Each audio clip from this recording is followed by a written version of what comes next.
We have risen from the ashes to school the masses. Hello, everyone. Welcome to another edition of the Scholars Wrestling Show, episode 281. I'm your man behind the microphone, Scholar Jeff. To my right is the apparently vacationing Scholar Tarek. Not just a vacation, but a bash at the beach vacation. Just taking in that sunlight, taking in that heat. It feels absolutely amazing. Fool, you are aware that it's January in New Jersey. You know something? You're right. It just doesn't feel so, tropical enough in here. But I'm still in that beach mood. Hold on. I got the perfect solution for that. Hold on one second. Hold on. Oh dear. I got the perfect solution. What is happening right now? I lost my hat. Hold on one second. I lost my hat again. Here we go. Oh boy, I'm gonna need a lot of clear liquid for this one. All right. It's all set. And it is beautiful. Get my hat back on. Fool, back up. I got a solution. There we go. It is a coconut tree, the beach, the ocean, and Orange Cassidy as the sun. Okay. That's more appropriate, I suppose. See, you can't be any cooler than Orange Cassidy. Cassidy as the sun. Oh dear. Orange Cassidy is the sun. Feel the beam of his coolness. I feel the heat of the cool Orange Cassidy man. There you go. Now it definitely feels more tropical on the Scholars of Wrestling Show. Am I right, huh? What's that line? No Tarek and no title make Tarek something. You know, I'm sure the Simpsons fans in the audience will get that. But anyway, even outside of this, thank you for that. You enjoying my man chest hair? Yes, I'm enjoying the man chest. Hey, but more so than that. This won me a trophy. This man chest hair won me a trophy. Careful, we don't know if there's kids watching. But anyway, we have a lot to talk about this week in wrestling. Starting with a little something. Excuse me. I need a little bit more clear liquid before we move on to a little segment we like to call Backstage News. Indeed. Let us go ahead and peek behind those curtains and get out of this cool sun of Orange Cassidy and check in on a little Backstage News. Still missing our champ, meh. Seriously, we hope you come back from the Crusade soon, Brian. We miss you. We'll see you soon. But in the meantime, we have to talk about Backstage News. Unfortunately, it's a little bit on a somber note this week. We lost two legends this past week. Speaking of both La Parka and Rocky Johnson, father of The Rock. Both ones were actually a shock to me, especially La Parka, because I'm just scrolling through my headlines, and next thing you know, La Parka. I'm like, La Parka passes away. Oh God. I remember him. I remember watching him in the cruiserweights in WCW. So. Actually, that is one thing that gave me a bit of a heart attack this week, because that is actually not the same La Parka. I know, it's La Parka 2. Yes. That's why the original La Parka that we all remember from WCW years back. That is the one who passed away is actually his protege, who inherited the La Parka name. And then the original La Parka took the name L.A. Park. Mm-hmm. That's right. But now after La Parka passed, L.A. Park where people were thinking, oh, L.A. Park is going to be La Parka again. But he said, no, I am not going to be La Parka again, for I am L.A. Park. And now La Parka is now retired, and now no one is going to be using the La Parka name anymore from here on out, says the original La Parka, now L.A. Park. I'm sure he was saying... Did everybody get that? Good. I'm sure once the news came out and everyone was just like, oh no, he died, like how I first reacted, he must have just went on, no, everyone, I'm not dead. It's not that, not me. I didn't have to deal with that, considering where the news source where I first heard it made it explicitly clear this is a successor. This is a new La Parka. It is not L.A. Park. It is actually La Parka 2, the successor, not the WCW one. Dose. Yes. Now, apparently there's been like 5 or 6 different versions of and variations of La Parka over the years. So not that that's confusing at all, but even so, it's still very, very sad to see the legacy of the La Parka name now starting to close out. But it also, to me, speaks volumes of the man's reputation that the La Parka name is now going to be retired with him. Mm-hmm. Agreed. And moving on to Rocky Johnson. I've never really followed him because, well, wasn't old enough to follow him. He's definitely before our time. So I did look into him, and he was definitely a charismatic character. You could definitely see where The Rock got his charisma from on this one. And he was a very entertaining wrestler. I watched some of the stuff that WWE posted on their YouTube page of the highlights of his best stuff. Yeah, he was actually very charismatic, and he actually flowed in the ring to the point where I'm like, you know what? I could actually, if I was alive at that time when he was, I would have followed him. Yeah, no doubt. Unfortunately, I'm not sure if this is one of those things where just a little bit before our time, where there wasn't as much widespread coverage of wrestling at that time. If it was just before our time in general, or if his career was just eclipsed by his sons by a mile. But he definitely strikes me as being one of those names that is absolutely noteworthy in the annals of wrestling history and will be remembered, even if his matches were not widely known. His contributions and legacy in the world of professional wrestling will be known and recognized for years to come. So, rest in peace to La Parka, to Rocky Johnson, to all your families. May you take this time to heal, and we, in the Scholars of Wrestling, give you our most sincere condolences. Godspeed, gentlemen. Now, on to the good part of wrestling and the here and now. Starting with a little happening that, again, we're going to go a little bit unusual here on the Scholars of Wrestling. Not that we know anything about unusual, do we? I don't know what you're talking about. I don't know either, but we're going to talk about something a little bit unusual by our standards anyway. We're going to talk about Impact Wrestling. Yes, it's your hat. Hold on to it. For those of you who are not in the know or have not been following, because, I don't have Impact Wrestling on my cable provider either, Nope. Tessa Blanchard, it's official, has won the Impact World Heavyweight Championship, defeating Sami Callihan, which, granted, a lot of people figured was happening, but still, it's absolutely noteworthy. It's How noteworthy. do you see it? It's noteworthy. It's like, oh yeah, congratulations on her end. It didn't really make a huge impact, no pun intended, on me. But even the whole backstage controversies that are going with her, the whole bullying / racism,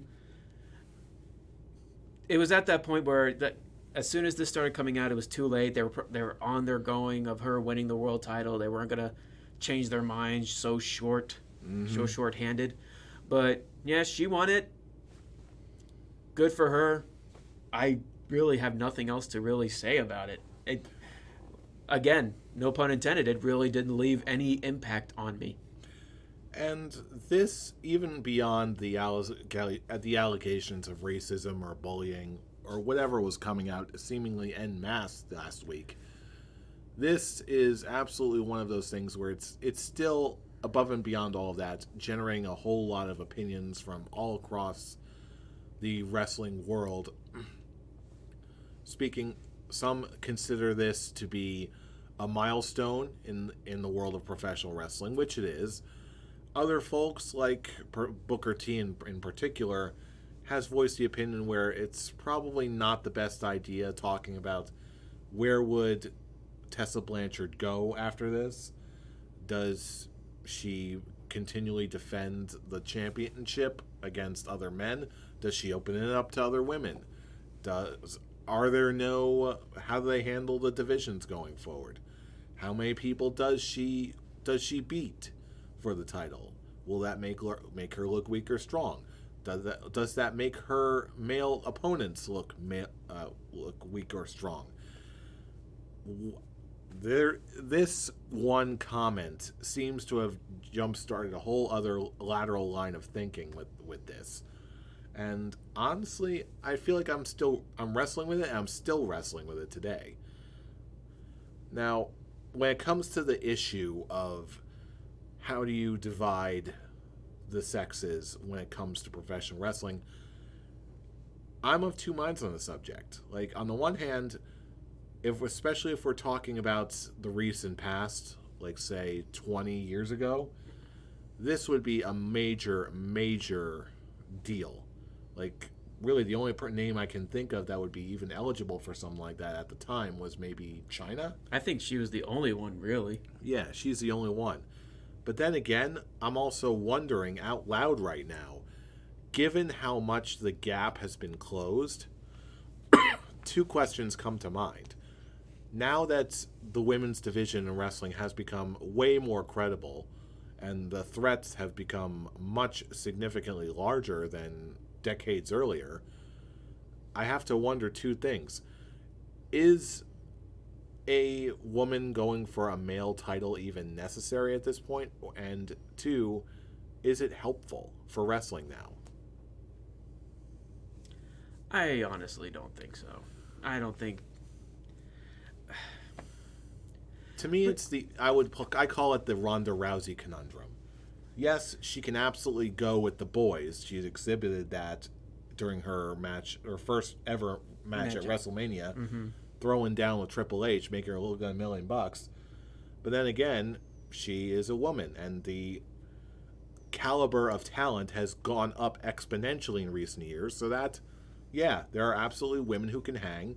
And if she's a woman in that weight and division, then why not? She is among the best in the world at her craft, so put her up against the best. Does she deserve to fight the guys? Yes, but does she have to? Not necessarily.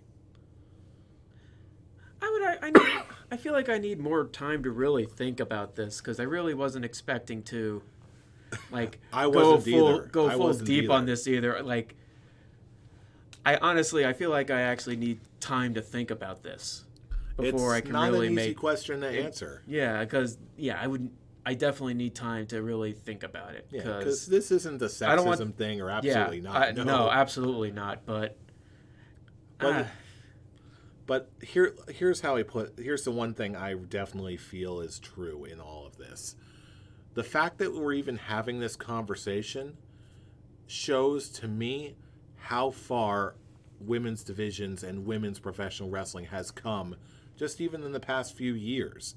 Now we're talking about not just one woman who can conceivably go with the guys, but we're also talking about a huge cluster of women. I'm sure we can, if we really wanted to, we could rattle off a list of names in the WWE roster alone right now who can cross that barrier at any time. The question is, should it happen, and could it happen? Absolutely. But now it's not a matter of, we're not asking, could it happen anymore? Now it absolutely can. All cards are on the table. We can do anything we want in wrestling. Now the answer is, what's possible and what should happen? Am I making sense? Or am I just going off the rails on a crazy train? Yeah, you're making absolute sense. It's just the whole, could it? Yeah, should it?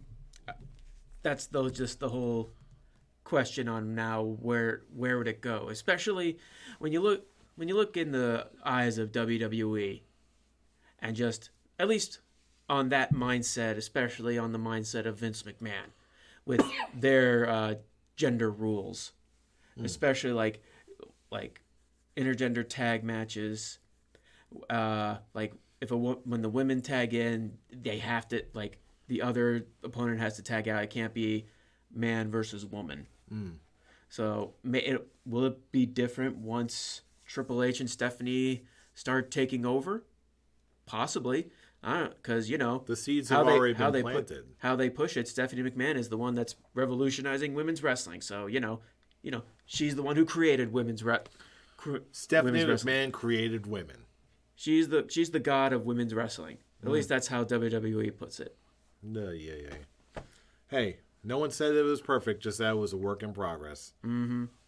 But speaking of works in progress, we also have some happenings on Monday Night Raw to talk about. With one in particular, Buddy Murphy has officially joined the dark side. Join the Messiah. That is Seth Rollins. At least the that's Monday Night Messiah. The Monday Night Messiah. Okay. So is he going to start forming this humongous faction of 12 he disciples? Better not. He'd better not. But don't you do it. I will say that he's very against it. No, you're not against it? CM Punk did better. And first. No, don't do it. Don't. No. I see you, Seth Rollins. Don't. No. Put it down. No. Good boy. He's going to do it. No. But I will say this. Nope. Ow. For the whole thing with Buddy Murphy. Going in with Buddy Murphy versus Aleister Black 3. Was it their best match? No. It was actually their weakest of the trilogy. But it was still an awesome match. Okay, I'm not the only one who felt that way. Okay, I feel better now. It would definitely... For someone who is an absolute fan of just the idea of Aleister Black versus Buddy Murphy, always keep that feud going forever. But in their third match, it was definitely their weakest, but it was still absolutely amazing. And of course, I was in that side where I was glad Aleister Black won, but I'm also very disappointed that Buddy Murphy lost. But when you look at it in the whole end game, him staying there from then to the very end of the show, which is something very interesting, something they haven't really done before. Mm-hmm.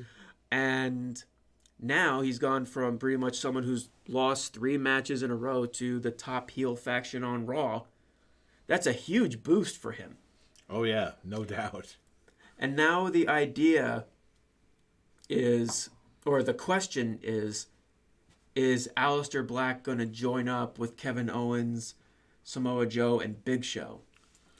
As of right now, I kind of don't want that to happen. I want Buddy Murphy to establish himself more as part of this group than just the little guy who's joined the main event guys. And then eventually you get Aleister Black versus Buddy Murphy 4.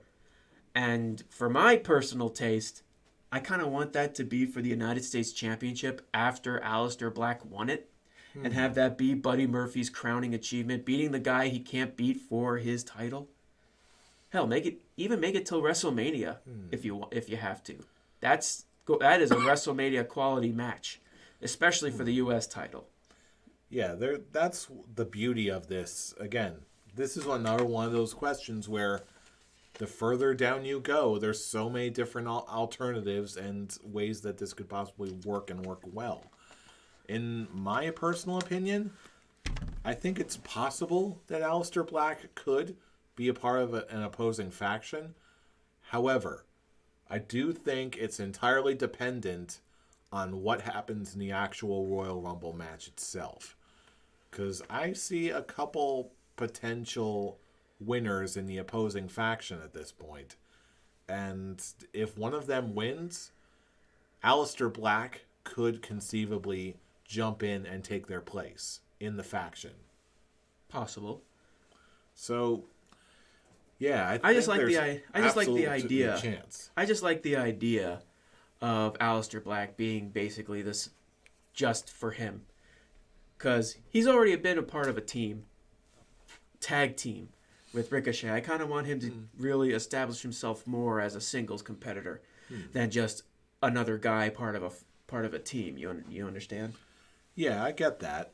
I can absolutely get that. No, I just want R-Truth to be the one to eliminate Brock Lesnar after what happened this past week. But then he already confessed he's not gonna be. He doesn't want to go to Sioux Falls City.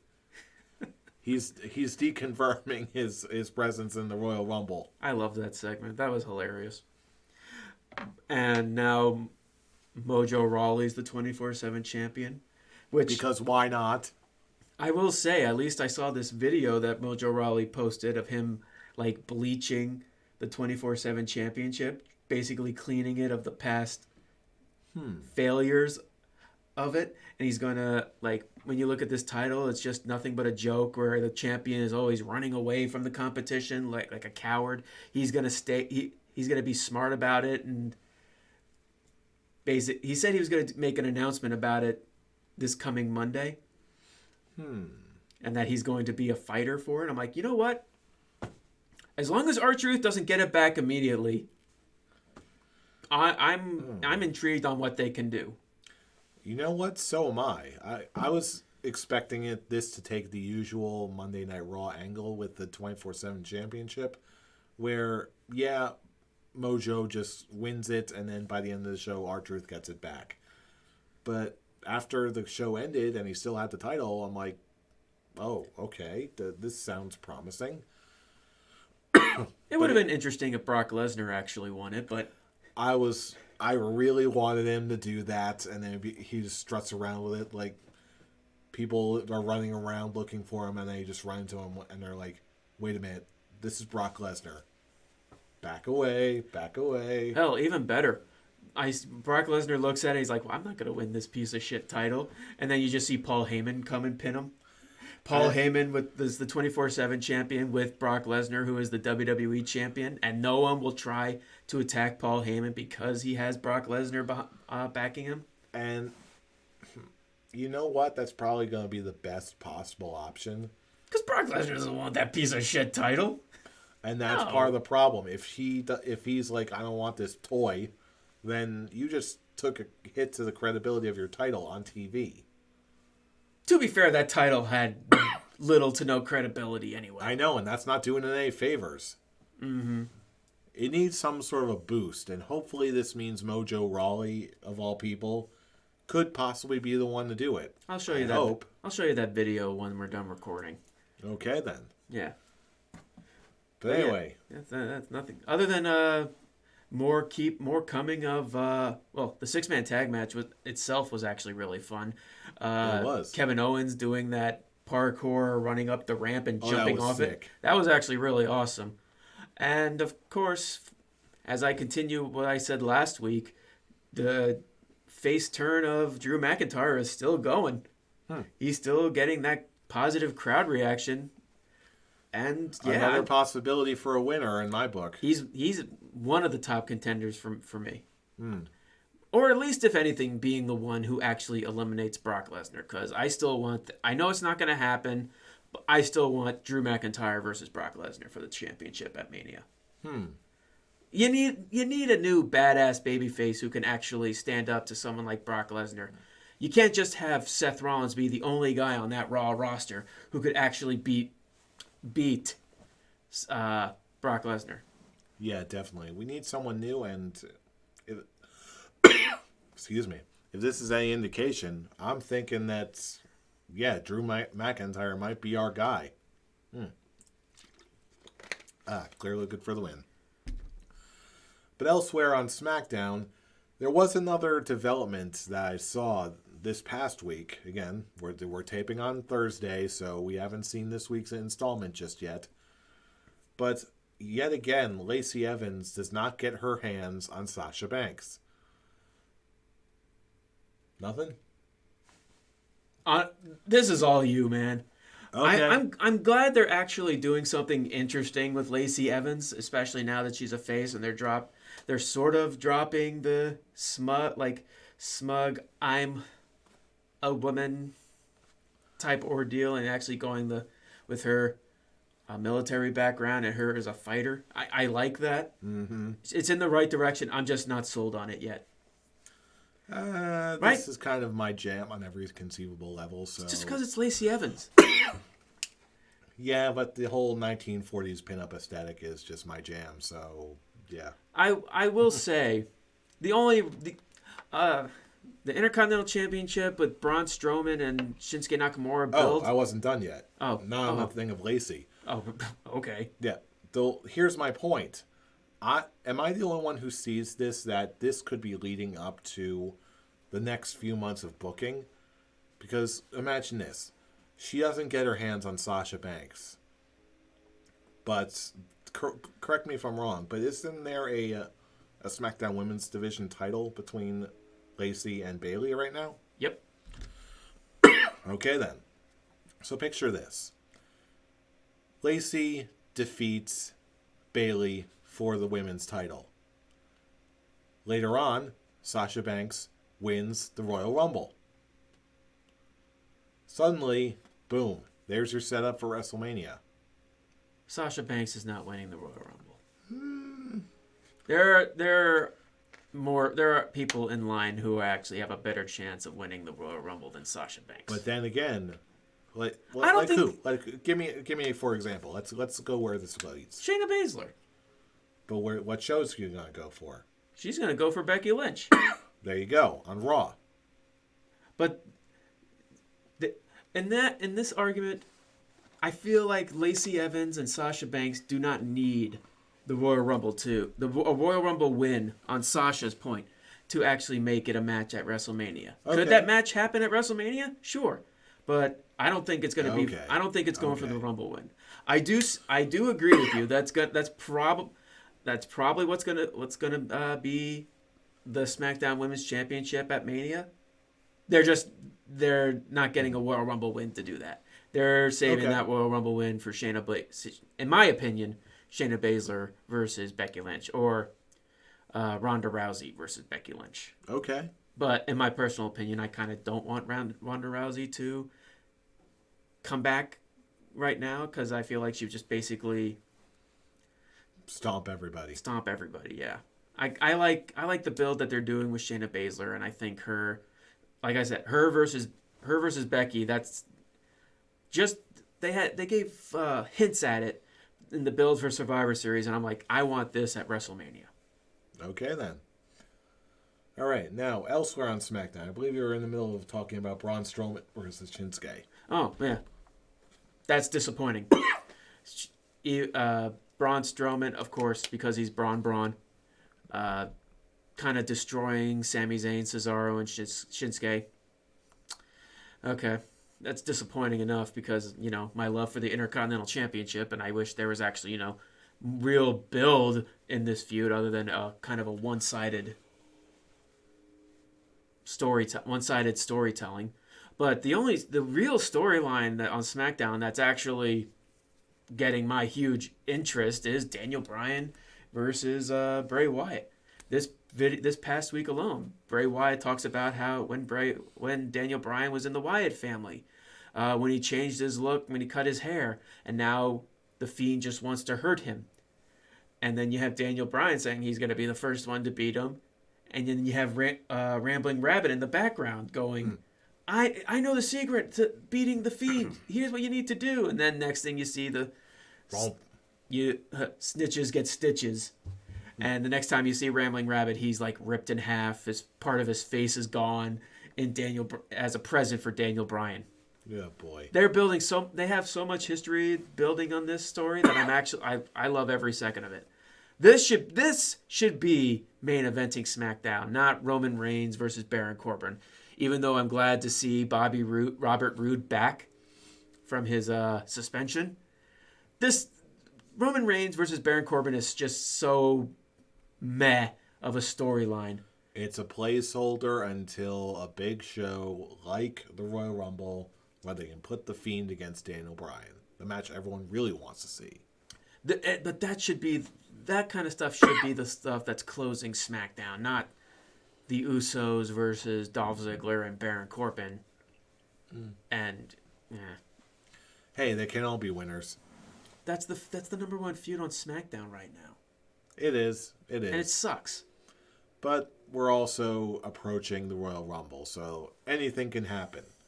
The bad times can't last. But elsewhere, again, given your attire, we can't close out the show without touching upon the Wednesday Night Wars. Specifically, in this case, AEW's Bash at the Beach show in Florida. Again, this is no longer. It's not wars for me. It's just the Monday night wrestling show. The Wednesday night wrestling shows.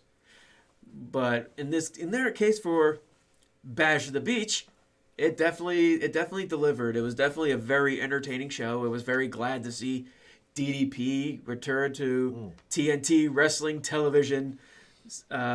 First time in 20 years. That was a big time treat for me. It was nice. I hope this isn't the last time we see him in the ring. I hope not too. But even if it is, what a way to go. Mm-hmm.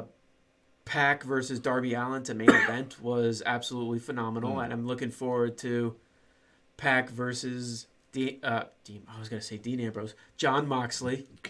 Dean Moxley. Dean Moxley and Bros. Dean Mox Bros. I don't know. We're not going to do that. Dean Moxley Bros. John Moxley, which I don't know if I misheard it. Are they fighting for John Moxley's #1 contendership for the title? That's the way it sounded like they were selling it at first, but in hindsight, I don't think that's what's actually going to happen. But if Pac wins, it definitely throws him in the title picture, which I'm all for because I'm a huge fan of Pac. The big question that people are going after this show is who is the true leader of the Dark Order.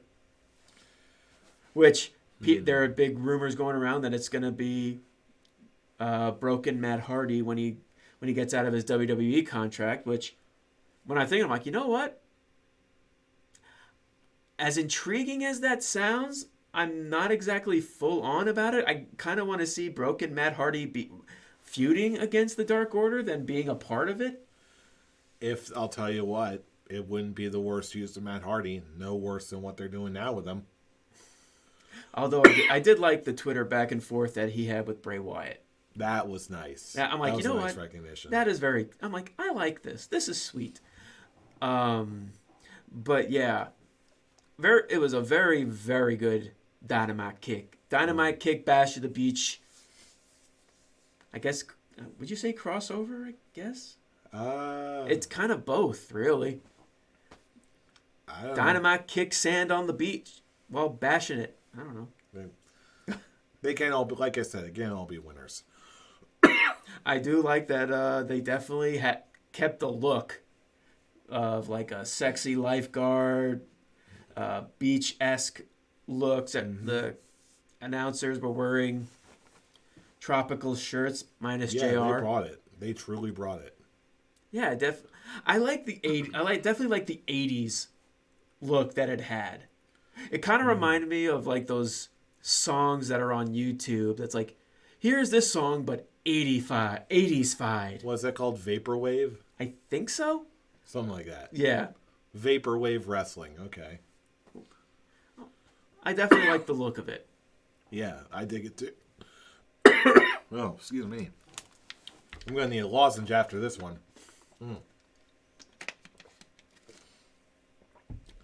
So anyway, anything else from AEW, Dynamite Kick, or NXT, or anything else this week in wrestling? When it comes to NXT, the only real thing that really got out of it is Undisputed Era is just continuing to show their dominance, going after Keith Lee and a possible reuniting DIY. Which we got an official match for, what is it? Is it at Worlds Collide? Worlds Collide. DIY versus, oh God, what is the name of their team? Imperium? No. Oh, I gotta look this up. This is gonna bother me if I don't look this up. Mustache Mountain? Mustache Mountain, thank you. All right, there you go. Good, I didn't need to look that up. I'm just like, you know what? It's a good return match. And I'm really looking forward to it. All right. All in all, when it comes to wrestling the past week, the only real disappointing show that for me was SmackDown. And that actually seems to be the big story that's going on at least for the past couple, at least for this month, the starting of the new year, the only real disappointing show is SmackDown. Everyone else is actually putting on entertaining television. Yes, but conversely, at least in my opinion,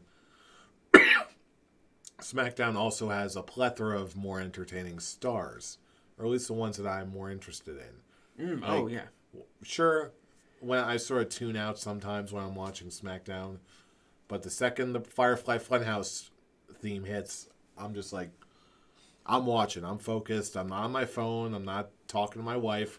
We're both just like staring at the TV, just taking in the Bray Wyatt. Really, that's the only reason why I'm watching. And just for Firefly Funhouse and the hope that the Intercontinental Championship feud actually, is worth something. But again, that's kind of it's a one-sided feud. It's so funny because now it goes back to my love for Cesaro. I've been wanting him to go on SmackDown for so long because that's the more wrestling-based show and he can thrive on it. Now that SmackDown has actually become the less wrestling show and that's become more Raw, where Raw is kind of putting on the better wrestling shows. Now it's like, God damn it! Now I just want Cesaro to just be Monkey's on Raw. Paw, anyone? It's lose for me, and it's a lose for Cesaro. Then again, Royal Rumble time means anything can happen. We're on the cusp of something big happening. I want to believe that for Cesaro, but it's not. Just wait for it to happen. Just wait for it to happen. It's going to be more disappointment. Well, again, we don't have to wait too much longer. We'll see it for ourselves. But before then, we want to turn it over to you, our wrestling listening and viewing audience. What do you think? What's going to happen in the go-home shows leading up to the Royal Rumble itself? We want to hear from you. So join in the conversation all across the internet. Wherever you can find us, there we will be as well. If you want to get a little bit more up close and personal with us, you can join the conversation with us on Twitter, on our personal Twitter accounts, starting with @ScholarsOW for all the latest episode uploads. Fool, where can they reach you? You can reach me at the Avatar. And you can reach me at I'm Robbie Rage. Join the conversation. Or, coming soon, this is the first time we're announcing this, we are working on a new Teespring store, so you can actually buy Scholars merch. Ooh. It's happening. But even before all of that, join us on Facebook for our 10th annual sponsored Royal Rumble game. Put in your predictions. See who's going to win. It's the 10th anniversary that we're doing this. Join the fun today. And like I said, 2 past winners, and it's a good feeling. Oh, yes. So anyway, that's all we've got for this week of Scholars of Wrestling. We broke it all down. We're showing up no matter what state of mind that we're in. Hey, we always deliver because you already know who we are. We are the Scholars of Wrestling, and you have just been schooled. You're welcome. I need a lozenge after this. See you for the go-home week for Royal Rumble.